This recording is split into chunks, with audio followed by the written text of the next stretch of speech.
Well, welcome everybody, and thank you very much for joining us. I first want to give a huge thanks to Olympia Entertainment, the Detroit Red Wings, the Illich family, and Tom Wilson, who have been incredibly generous with their time and obviously their venue and being very supportive of this project.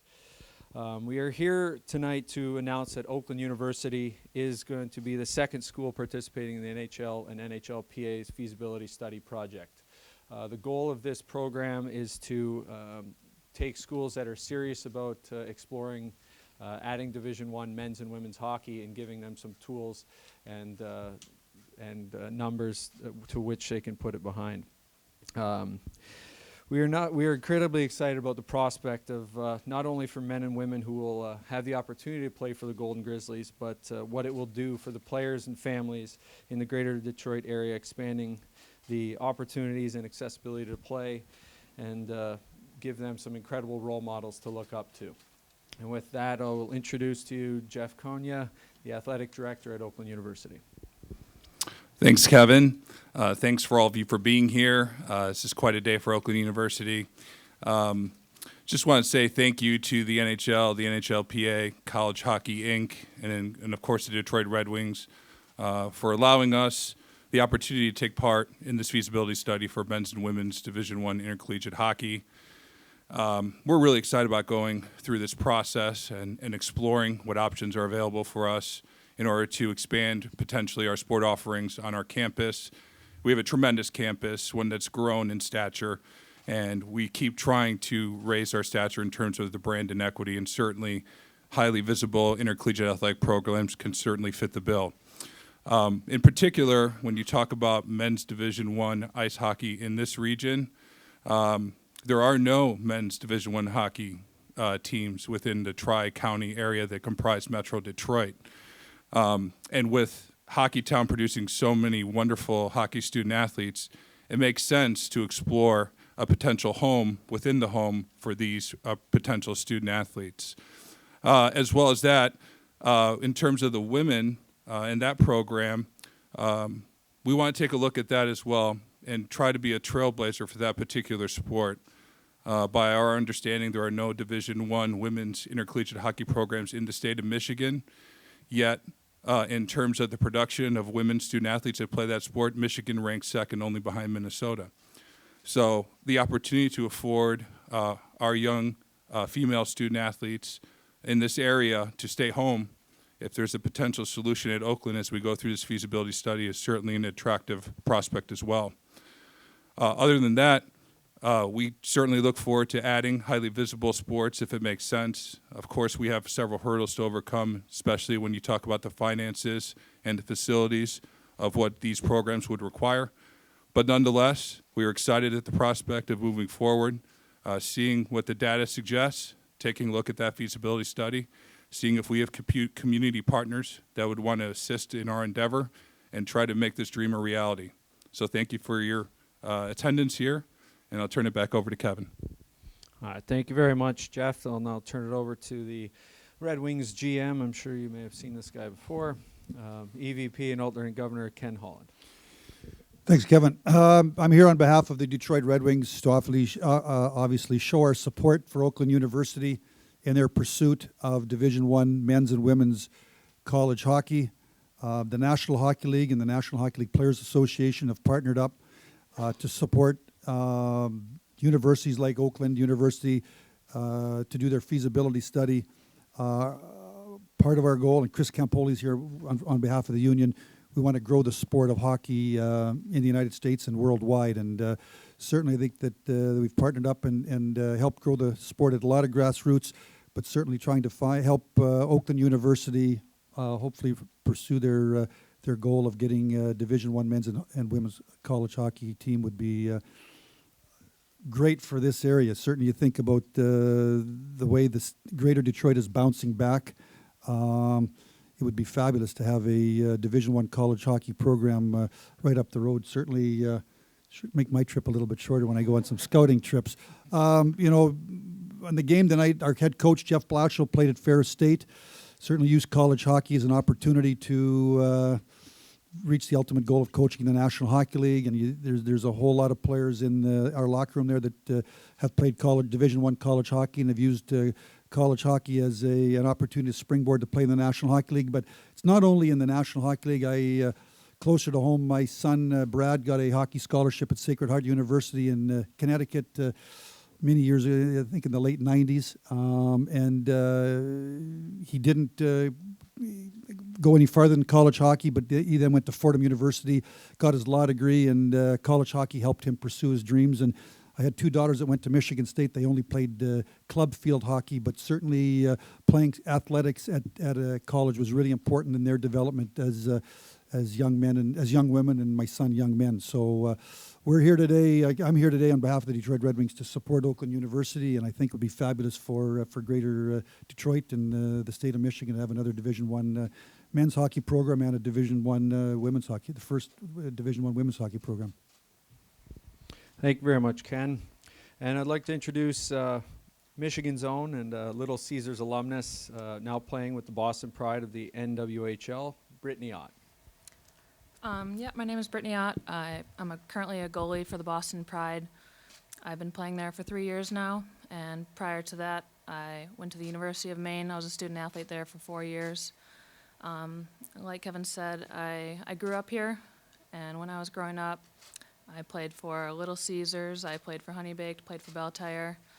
When it came time for choosing a college, though, there was only one university here at the time with a Division I program. A couple years later, that program unfortunately folded. So now we currently have 0 women's Division I programs in the state. So today's news that Oakland University is trying to get Division I programs for both men and women is an incredible step forward and an exciting time for the state and for the game of hockey in Michigan. It's certainly a big area for hockey, and I believe eventually one day this state can compete with a Minnesota and a Massachusetts as far as the number of programs in the state and the strength of those programs. So today's news is an exciting time. I'm proud to have Michigan as my home state, and thank you for being here. Thank you very much, Brittany. And last but certainly not least, representing the NHLPA, Chris Campoli. Hi, thank you. Thank you, Kevin. Thank you to the Detroit Red Wings for hosting today. Terrific host and first-class organization.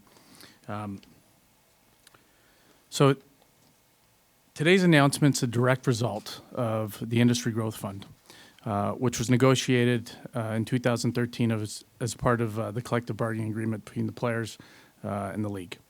The IGF, Industry Growth Fund, is extremely important to the players. It's crucial to the development of our great game, the growth, and a couple things that have come out of it that we're extremely proud of. Our Learn to Play program we have with the league, where we get kids 4 to 8 introduced to the game, kids that typically wouldn't have a chance to play the game. So it's really important for grassroots development. Another initiative out of the IGF is the Future Goals program, academically,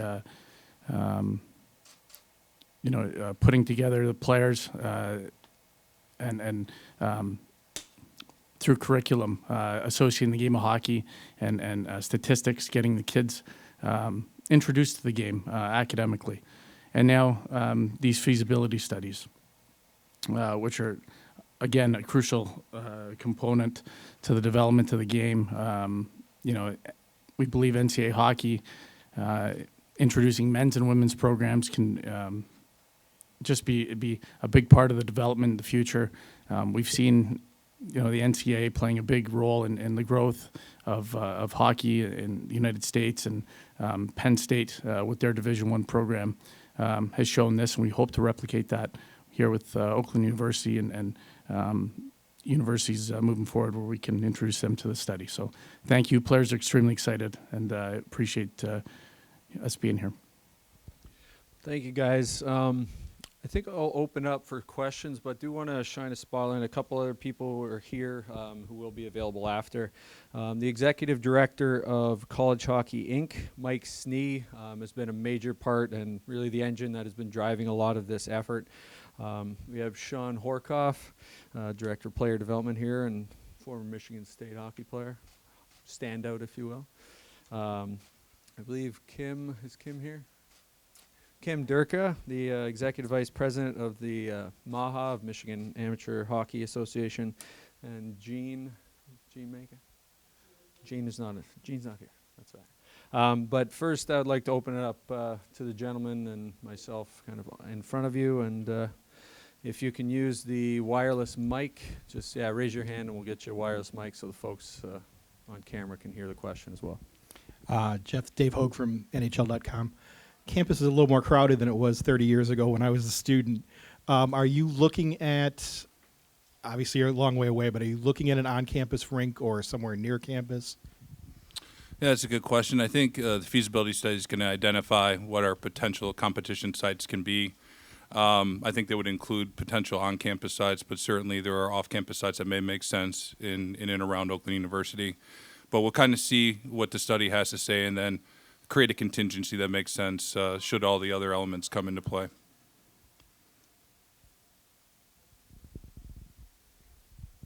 Dana Wakiji, DetroitRedWings.com. How long does the feasibility study take, and what goes into it, I guess?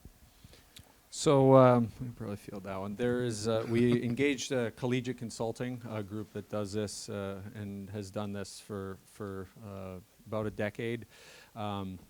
Basically, it's an evaluation of all of the issues that would go in financially, Title IX potential issues, facilities, kind of everything that we've hit on across the board here today, kind of give you a realistic assessment of what the changes would be and what the necessary additions might be.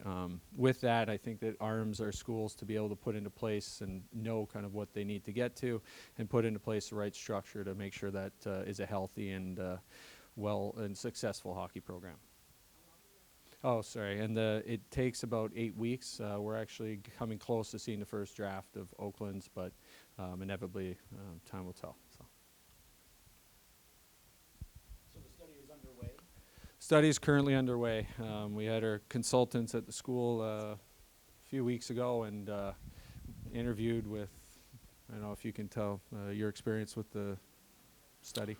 Sure, it was a comprehensive set of individuals on our campus, including some of our key constituents, including our leadership. We had representation from our board of trustees. We had representation from our cabinet. Our new president, who's doing a fantastic job getting on their way, was available. But we also wanted to talk with particular students. They talked a lot with our athletic administrative staff in terms of the finances and compliance and those kind of things. So as Kevin suggested, it is a comprehensive study. It was the better part of a day and a half of on-campus personal meetings. Art Regner, DetroitRedWings.com. I'm kind of curious. Brittany kind of said it. Wayne State had a women's program, Division I. They had a Division I men's hockey program. Both of them were disbanded. Did you look at that and see why they failed and why maybe hopefully Oakland will succeed? I've heard of these stories anecdotally. I haven't studied them per se, but I think every situation is unique. Every institution has different dynamics on their campus. With where we are in terms of Oakland University and our size of our student body and transforming to a residential-based campus with more and more residential opportunities and from a student life perspective and the equity and degree and branding, assuming all the other elements that we suggested in terms of facilities and finances makes sense and can come into line. I do think that there is a potential there for Oakland should, all those pieces of the puzzle come together. But in terms of why another institution may not have succeeded or not, I wouldn't want to comment on that particular situation. Skylar Tolfrey, Oakland Post. What do you want to say to the students, faculty, and staff at Oakland to assure them that this is a positive impact on campus? Is that to me? Yes. I didn't want to assume. Well, I would tell the campus community that it's an exploratory effort right now in terms of seeing what the potential could be for starting what could be a transformative sport, highly visible, certainly within the DNA of our Tri-County area, our region, the state, the region, and certainly to our neighbors to the north. I think it arms our university with a new recruiting status, new recruiting opportunity from a broader base. I also think from the student life equation, should it happen, you're talking about highly visible sports and 30 to 35 dates of competition that could be attractive to our student body over and above the other opportunities on the campus. And I also think that there'd be a tremendous positive impact in terms of making a statement that the university is positioning itself moving forward, and we're advancing, and people want to be part of an advancing organization. Mike Caples, Michigan Hockey. Brittany, can you just elaborate on what a D1 women's program would mean for girls hockey in the state? There's already a very extensive youth network here in the state. Little Caesars is obviously a huge name in the area. It's states across the country recognize Michigan as a hotbed for hockey players. So just having a Division I women's program in the state, in the backyard of all those girls that are growing up here, loving the state, loving the sport, it's so appealing to all those kids and all those families.